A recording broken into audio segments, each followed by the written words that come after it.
বিএনপির তারেক রহমানের সরকার কি ভুল সিদ্ধান্ত নিতে যাচ্ছেন? যদি এই সিদ্ধান্ত নেওয়া হয় তাহলে এই সিদ্ধান্তের পুরো দায়ভার মাননীয় প্রধানমন্ত্রী তারেক রহমানের ঘাড়ে গিয়ে চাপবে এবং এই সিদ্ধান্তের ফলে বিএনপিকে কড়া মাশুল দিতে হবে। এটা আমি ব্যক্তিগতভাবে বললাম, আপনারা লিখে রাখেন, বিএনপিকে কড়া মাশুল দিতে হবে।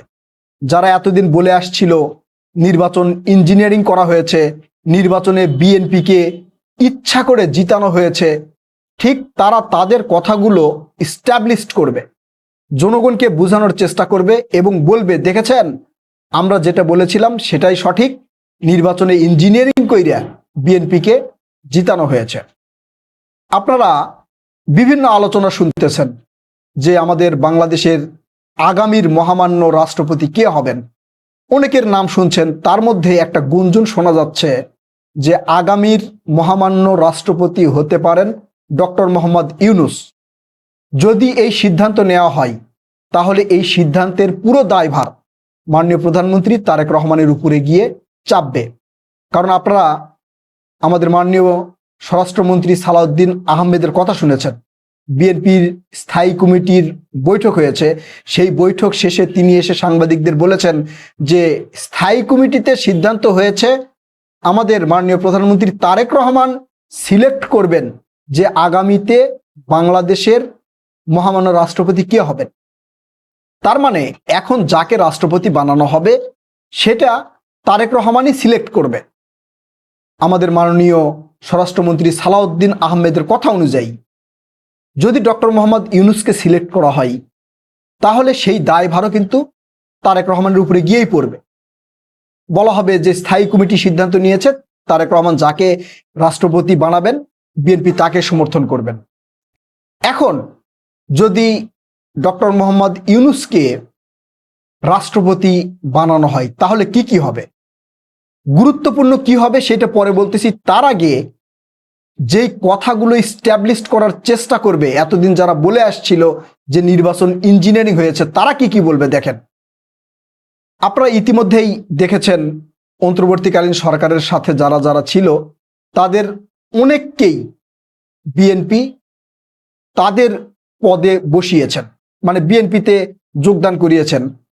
ডক্টর খলিলুর রহমানকে পররাষ্ট্রমন্ত্রী বানিয়েছেন, বিডিআর চেয়ারম্যান আশিক চৌধুরীকে বিডিআর চেয়ারম্যানই রেখেছেন এবং অন্তর্বর্তীকালীন সরকারের অ্যাটর্নি জেনারেলকে আইনমন্ত্রী বানিয়েছেন। এগুলো কিন্তু আপনারা দেখেছেন। এখন এগুলোর উপর ভিত্তি করে তারা বলে যে নির্বাচন ইঞ্জিনিয়ারিং করতে এরা সহযোগিতা করেছিল, বিধায় বিএনপি তাদেরকে পুরস্কার দিয়ে এই এমপি মন্ত্রী বানিয়েছেন। এরপরে যদি ডক্টর ইউনূসকে রাষ্ট্রপতি বানাই তাহলে তারা মানুষকে সহজেই বুঝাবে, দেখছেন আমরা যেটা বলেছিলাম সেটাই সঠিক। ডক্টর মোহাম্মদ ইউনূস এই বিএনপি সরকারকে ক্ষমতায় বসতে সহযোগিতা করেছে, নির্বাচন ইঞ্জিনিয়ারিং করেছে, লন্ডনে গিয়ে তারেক রহমানের সাথে এই চুক্তি করেছিল যে নির্বাচনে বিএনপিকে জয়লাভ করিয়ে দিবে, বিনিময়ে বিএনপি ক্ষমতায় গেলে এই ডক্টর মোহাম্মদ ইউনূসকে রাষ্ট্রপতি করবে। এই কথাগুলোই কিন্তু ছড়াবে আর মানুষজন চিন্তা করবে যেটা হতেও পারে, যেই ইউনূস সরকারের লোকজনের বিরুদ্ধে অভিযোগের শেষ নেই, এমনকি খোদ এই ডক্টর ইউনূসের বিরুদ্ধেও অভিযোগের শেষ নেই, সেই ডক্টর মোহাম্মদ ইউনূসকেই যদি রাষ্ট্রপতি বানানো হয় তাহলে খুব একটা ভালো চোখে বা খুব একটা ভালো নজরে জনগণ দেখবে বলে আমি মনে করি না। আপনারা কি মনে করেন? আপনারা আপনাদের মন্তব্য জানাবেন। এখন সবচেয়ে গুরুত্বপূর্ণ ক্ষতিগুলো হবে অন্তর্বর্তীকালীন সরকারের সময়। আপনারা শুনেছেন এই ডক্টর মোহাম্মদ ইউনূস কিন্তু বলেছে ছাত্ররা আমার নিয়োগকর্তা। ডক্টর মোহাম্মদ ইউনূস ক্ষমতায় আসলে, মানে রাষ্ট্রপতির পদে বসলে, ছাত্ররা কিন্তু আবারও আগের মতোই লাফালাফি করবে। এনসিপি কিন্তু মোটামুটি একটা ক্ষমতা পেয়ে যাবে। মানে ওই যে পুরনো বন্ধুত্ব ভোলা যায়, প্রথম প্রেম কি ভোলা যায়, একটা কথা আছে না, এই ঘটনা কিন্তু ঘটতে পারে। তাই খুব সাবধান ডক্টর মোহাম্মদ ইউনূসকে রাষ্ট্রপতি বানাতে। আমার মনে হয় না এত বড় ভুল সিদ্ধান্ত বিএনপি সরকার নিবে। মানে আমার কাছে ভুল সিদ্ধান্ত মনে হচ্ছে, হয়তো বিএনপির কাছে কি সিদ্ধান্ত মনে হবে আমি জানি না। বিএনপিতে মোটামুটি কয়েক ডর্জন আছে রাষ্ট্রপতি হওয়ার মতো, যারা দলের জন্য আত্মত্যাগ করেছে, দলের জন্য সবকিছু ত্যাগ করেছে এবং এই দলের শুরু থেকে এখন পর্যন্ত দলের জন্যই কাজ করে গেছে। এই ধরনের অনেক ব্যক্তি আছে। বিএনপি সরকার চাইলে তাদের ভিতর থেকে একজনকে রাষ্ট্রপতি বানাতে পারেন। ডক্টর মোহাম্মদ ইউনূসকে নিয়ে আসা রাষ্ট্রপতি বানাতে হবে বলে আমি মনে করি না। ডক্টর মোহাম্মদ ইউনূস যদি রাষ্ট্রপতি হয়, হিতে বিপরীত হবে বিএনপির জন্য, হিতে বিপরীত হবে। কারণ এই ডক্টর মোহাম্মদ ইউনূসই এই ছাত্রদেরকে, এনসিপিকে রাজনৈতিক দল গঠন করতে উৎসাহিত করেছে, এমনকি নিজের মুখেই বলেছে তোমাদের একটা রাজনৈতিক দল তৈরি করা উচিত। এখন ডক্টর মোহাম্মদ ইউনূস যদি রাষ্ট্রপতি হয়, রাষ্ট্রপতির যতটুকুই ক্ষমতা থাক, এরা কিন্তু সেটাই কাজে লাগানোর চেষ্টা করবে। আস্তে আস্তে কানে গিয়া ফুসমন্তর দিবে, আপনিই তো আমাদেরকে দল তৈরি করতে বলেছিলেন, এখন আপনি রাষ্ট্রপতি, সহযোগিতা করেন। এখন আপনি রাষ্ট্রপতি পদে আছেন, বিএনপি আপনাকে রাষ্ট্রপতি পদে বসিয়েছে, আমরা যখন ক্ষমতায় আসবো আপনি রাষ্ট্রপতিই থাকবেন। এই সুযোগ কিন্তু ডক্টর মোহাম্মদ ইউনূস কিন্তু নিতে পারে। মানে আমি আমার ব্যক্তিগত মতামত আপনাদেরকে জানাচ্ছি, নিতে কিন্তু পারে। তাই এই বিষয়ে সাবধানতা অবলম্বন করা উচিত বিএনপি সরকারকে।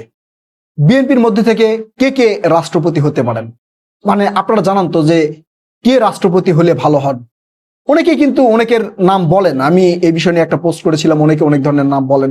তবে আমার মনে হয় সবচেয়ে বেশি গুরুত্বপূর্ণ ব্যক্তি হচ্ছেন বিএনপির মহাসচিব মির্জা ফখরুল ইসলাম আলমগীর। তিনি যদি রাষ্ট্রপতি হন তাহলে আমার মনে হয় সবচেয়ে ভালো হবে। এখানে কেউ দ্বিমত করবেন না, তিনি একই সাথে সিনিয়র ব্যক্তি, একই সাথে প্রবীণ রাজনৈতিকবিদ, আবার একই সাথে আওয়ামী লীগের এই অন্যায়, অবিচার, দুর্নীতিতে তিনি হাল ধরেছিলেন এই বিএনপি দলের। অনেকবার, কতবার যে জেলে গিয়েছেন তার মানে ইয়াত্তা নেই। অনেকে অনেক ধরনের অভিযোগ করেন, যদিও করুক, সমস্যা নাই। তারপরেও তিনি যেহেতু একজন প্রবীণ রাজনৈতিকবিদ, একই সাথে বিএনপির দলের মহাসচিব, তিনি যদি রাষ্ট্রপতি হন তাহলে হয়তো আমার মনে হয় যে কেউ এখানে আপত্তি করবে না, কেউ আপত্তি করবে বলে আমার মনেও হয় না। এখন বিএনপি কাকে নির্বাচিত করবে বা বিএনপি কাকে মনে করবে যে রাষ্ট্রপতি বানালে ভালো হয়, সেটা বিএনপির মানে ব্যাপার। আমি আসলে রাজনীতি করি না, তবে আমি আমার মতামত ব্যক্ত করলাম। যদি ডক্টর মোহাম্মদ ইউনূসকে রাষ্ট্রপতি বানানো হয় তাহলে এইটা বিএনপি সরকারের জন্য খুব একটা ভালো হবে না। এর আগেও অনেক সময় বিএনপি যেই সিলেক্টগুলো করেছিল, আমাদের জননেত্রী বেগম খালেদা জিয়া, শহীদ রাষ্ট্রপতি জিয়াউর রহমান, সেনাপ্রধান সিলেক্ট করা বা অনেক ক্ষেত্রে অনেক পদে অনেককে সিলেক্ট করা, তার মাসুল কিন্তু বিএনপিকে দিতে হয়েছে। যাক, সেটা অন্য আলোচনা, সেই বিষয় নিয়ে অন্য ভিডিওতে কথা বলা যাবে। তবে আমার মনে হয় না ডক্টর মোহাম্মদ ইউনূসকে রাষ্ট্রপতি বানানো উচিত হবে। প্রিয় দর্শক, আপনারা কি মনে করেন?